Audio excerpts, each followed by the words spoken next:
تو مولویوں نے کب کہا کہ آپ چاند پہ مت جاؤ بھائی؟ میں اکثر اس موقع پر ایک واقعہ سناتا ہوں کہ حضرت مفتی تقی عثمانی صاحب مدظلہ العالی جہاز میں سفر کر رہے تھے. کھانا آیا تو ایک صاحب نے الٹے ہاتھ سے کھانا شروع کر دیا. تو حضرت مفتی تقی عثمانی صاحب نے فرمایا بھائی سیدھے ہاتھ سے کھائیں, مسلمان ہیں آپ, سیدھے ہاتھ سے کھانا چاہیے. وہ ذرا لبرلزم کی انتہا کو پہنچے ہوئے تھے, لبرل پنے کی انتہا کو. انہوں نے فرمایا کہ الٹے سیدھے کے چکر میں مولویوں نے لوگوں کو الجھایا ہوا ہے, اسی وجہ سے مسلمان ترقی نہیں کر رہا. الٹے ہاتھ سے کھاؤ تو سیدھے ہاتھ سے کھاؤ, تو پہلے الٹا چپل پہنو تو سیدھا چپل پہنو ہیں. یہ الٹے سیدھے چکر میں کس میں ڈالا ہوا ہے؟ مولویوں نے. اسی وجہ سے مسلمان ترقی نہیں کر رہا. اب مثال کے طور پر ہم فیس بک پہ فٹ کرتے ہیں اس کو.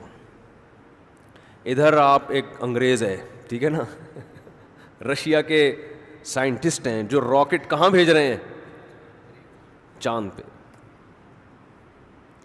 اور ان کے جو سائنٹسٹ ہیں وہ بڑی محنت کر رہے ہیں. جاپان کی ایک ویڈیو آئے گی, جاپان میں ایک ٹرین جو 500 کلومیٹر پر آور کی اسپیڈ سے چل رہی ہے, 2 گھنٹے میں لاہور.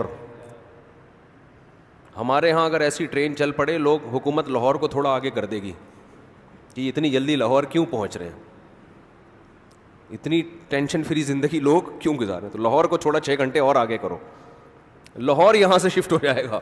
ٹھیک ہے. تو ایک فیس بک پہ ویڈیو آ رہی ہے جس میں سائنٹسٹ بیٹھے ہوئے ہیں, ایک میں ٹرین میں بیٹھے ہوئے ہیں, اور وہی زبردست نیچے آئے گی بھائی کیلے کا رخ قبلے کی طرف نہیں ہونا چاہیے, کیلے کے پاؤں کا رخ قبلے کی طرف نہیں ہونا چاہیے, قبلے کی طرف پاؤں پھیلانا بے ادبی. نیچے ایک ویڈیو آئے گی سیدھے ہاتھ سے کھانا چاہیے. تو جو امیج بنے گا مسلمانوں کا, جو بن رہا ہے کہ یار ایک کہاں جا رہا ہے, خلا میں پہنچنے کی باتیں کر رہا ہے, اور دوسروں نے الٹے سیدھے کے چکر میں لوگوں کو الجھایا ہوا ہے. یعنی اگر راکٹ میں بھی بیٹھیں گے تو سیدھی کھڑکی سے جائیں گے یہ. ٹھیک ہے نا, یہ اسی میں الجھتے رہیں گے. تو اس نے بھی اسی قسم کا اعتراض کیا حضرت مفتی تقی عثمانی صاحب پر, جب انہوں نے کہا نا سیدھے ہاتھ سے کھاؤ. تو انہوں نے کہا کہ وہ بندہ کہنے لگا یہ مولویوں نے الٹے سیدھے کے چکر میں لوگوں کو ڈالا ہوا ہے, اسی وجہ سے مسلمان ترقی نہیں کر رہا. اب انگریز کو دیکھو, وہ الٹے سیدھے کے چکر میں پڑتا ہے انگریز؟ بالکل بھی نہیں. یہاں سے بھی کھا رہے ہوتے ہیں, یہاں سے بھی کھا رہے ہوتے ہیں. نہ کوئی دسترخوان ہے کہ بیٹھ کے تمیز سے خالہ کو بھی بلا لو جی, پھپھو کو بھی بلا لو, ایک ہی جگہ بیٹھ کے کھاتے ہیں, اس سے آپس میں محبت بڑھتی ہے. یہ ادب تمیز ہے ان کے یہاں؟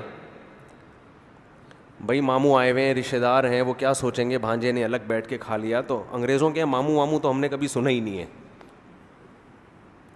انہوں نے کہا ترقی کرو, کیا ماموں خالہ پھپھی کے چکر میں لوگوں کو ڈالا ہوا ہے. سارے چکروں سے کیا ہو گئے؟ آزاد. بیوی کے چکر سے آزاد ہو گئے تو اب بچا کیا؟ آدھے چکر تو بیوی کی وجہ سے آتے ہیں. تو ٹینشن فری, لہذا ترقی ترقی ترقی. تو حضرت مفتی تقی عثمانی صاحب نے جو ان کو جواب دیا نا, وہی ان اعتراضات کا جواب ہے. حضرت مفتی صاحب نے فرمایا کہ آپ نے الٹے ہاتھ سے کھا کے کون سی ترقی کر لی ہے؟ اس میں کیا ہو رہا ہے کہ یہاں سے کھاؤ یہاں سے کھاؤ؟ ایک اللہ کا حکم ہے اس سے مت کھاؤ, اس سے کھاؤ. تو اگر انگریز اگر اس سے کھا لے گا تو وہ چاند پہ نہیں پہنچتا کیا؟ بولو بھائی کیا ہو گیا؟ تو اس میں کیا جا رہا ہے؟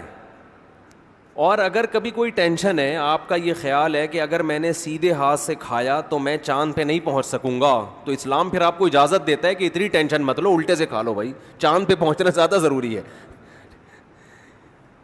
سمجھ میں نہیں آ رہی میرا خیال ہے بات؟ کوئی اتنی ٹینشن والی بات نہیں ہے. بیٹھ کے پانی پینا سنت ہے یا نہیں ہے؟ لیکن اس میں بھی اسلام نے کہا اتنی ٹینشن مت لو. کہیں سفر ہے, جانا ہے, لائن لگی ہوئی ہے, سارے بیٹھ کے اعوذ باللہ بسم اللہ پڑھ کے وہ پوری لائن لگی ہے, مر جائیں گے. پیو, نکلو یہاں سے, چلو. تو اتنی ٹینشن کی بات تھوڑی ہے. قبلے کی طرف پاؤں مت کریں, کوئی ٹینشن ہے تو کر لیں. قبلے کی طرف پاؤں مت کریں, کوئی ٹینشن ہے, گھٹنے موڑنے میں مشکل ہوتی ہے تو پھر کر لیں. کس نے منع کیا؟ کوئی اتنا بڑا مسئلہ بولو نا بھائی, نہیں ہے. اور انگریز کے بارے میں جو میں نے کہا کہ وہ الٹے سیدھے کے چکر میں نہیں پڑتا, وہ بھی پڑتا ہے. کبھی الٹی شرٹ پہن کے دیکھا کوئی سائنسدان گیا ہو چاند پہ ہے بھائی؟ یا کوئی پروفیسر پڑھانے کے لیے آ رہا ہو اور الٹی جرسی پہن کے آ گیا ہو, یا الٹی ویسٹ کوٹ پہن کے آ گیا ہو. ویسٹ کوٹ تو وہ نہیں پہنتے, پینٹ کوٹ الٹا پہن کے آ گیا ہو. اب آپ کہہ رہے ہیں سر یہ پینٹ سیدھی تو پہنے ہو, کہہ رہے ہیں یہ الٹے سیدھے کے چکر میں یہ مولویوں نے ڈالا ہوا ہے. کچھ ڈائلاگ کی حد تک بہت زبردست ہوتے ہیں, لیکن ان تلوں میں تیل نہیں ہوتا, ان دعووں میں جان نہیں ہوتی. الٹے سیدھے کے چکر میں جو بھی انسان کا بچہ ہوگا نا وہ پڑے گا, جو گدھا ہوگا اس کو اس سے کوئی فرق نہیں پڑتا. الٹے ہاتھ سے آپ استنجا کرتے ہو, انگریزوں کے یہاں تو ہے ہی ٹیشو پیپر ہے نا, الٹے ہاتھ سے آپ استنجا کرتے ہو, گندگی میں ہاتھ ڈالتے ہو. اسلام منع کر رہا ہے کہ اسی ہاتھ سے کھانا مت کھاؤ, یہ اشرف المخلوقات ہو تم. تو انگریز بھی پڑتا ہے الٹے سیدھے کے چکر میں, وہ الٹی پینٹ پہن کے کبھی بھی نہیں گھومے گا, صحیح ہے نا, الٹا بنیان پہن کے نہیں گھومے گا. وہ تو بڑا ڈیسنٹ رہتا ہے, بال وال بنا کے, تیل ویل تو ان کے یہاں ہوتا نہیں, لیکن بہرحال بڑی تمیز سے. تو اسلام نے اس سے زیادہ تمیز سکھائی ہے کہ کھڑے ہو کر پانی مت پیو, بیٹھ کے پیو. انسان ہو, گدھے تھوڑی ہو. کوئی مجبوری ہے تو کھڑے ہو کے بھی پی سکتے ہیں, جلدی ہے کہیں جانا ہے کوئی مسئلہ نہیں ہے. بیٹھ کے کھانا کھاؤ, کھڑے ہو کر مت کھاؤ, اللہ کی نعمت ہے یہ. مجبوری ہے تو بیٹھنے کی جگہ ہی نہیں ہے تو پھر کھڑے ہو کر ہی کھائے گا نا.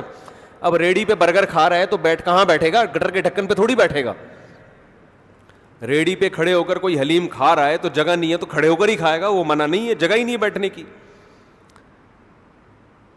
رہا یہ کہ کیلے کے پاؤں کا رخ قبلے کی طرف, یہ حضرت کی طرف سے تھوڑی سی یہ خصوصی پیکیج ہے, یہ ان کا اپنا پیکیج ہے. یہ بس میں کسی پہ زیادہ بات نہیں کرتا, یہ ان کا اپنا اخپل پیکیج ہے. یہ اتنا نہیں ہے اسلام میں کہ کیلے کے بھی رخ کہاں ہو, بس اتنا ہے کہ پاؤں قبلے کی طرف مت پھیلاؤ, وہ بھی جب پتہ ہو کہ یہاں قبلہ ہے. اور اگر ضرورت ہے تو پھیلا سکتے ہیں, کوئی حرج نہیں ہے. ضرورت ہی ہوتی ہے آپ کہیں سفر میں, وہ بستر کا رخ ہی اس طرف ہے ہوٹل میں اور وہ آپ پھیر بھی نہیں سکتے, یا کوئی مریض ہے تو ٹھیک ہے. پھر ادب ایسی چیز نہیں ہے جس کو سر پہ مسلط کر لیا جائے, ٹینشن بنا لی جائے. ہمارے نبی صلی اللہ علیہ وسلم نے جو اپنی نشست بنائی تھی, بسا اوقات آپ بات کرتے تھے آپ کا رخ بیت اللہ کی طرف آپ کی پشت ہوتی تھی, اس لیے کہ اگر اس کو بھی ناجائز کر دیا جاتا تو بہت مشکل ہو جاتا نا. وہاں تو لاکھوں لوگ ہوتے ہیں, کون کون اپنی پشت بچائے گا کہ بیت اللہ کی طرف نہ ہو. تو اس لیے آپ نے خود عمل کیا کہ بھائی یہ ضرورت ہے.